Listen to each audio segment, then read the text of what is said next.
1. Put the outdrive in forward gear. 2. Put a bungee cord around the propeller. 3. Unplug the lower gear oil bolt. 4. Unplug the upper oil gear bolt. 5. Disconnect the speedometer hose connector. 6. Remove the aluminum plate if desired. 7. Remove the front nut. 8. Remove 2 bolts from both sides. 9. Unbolt, but keep the nut on for the remaining 2 bolts, 1 on each side. 10.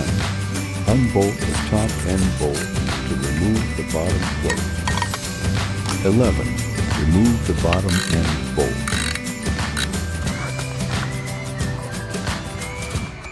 12. Remove the 2 loose bolts on both sides. 13. Remove the lower unit with ease. Stay tuned for the next video on water pump replacement.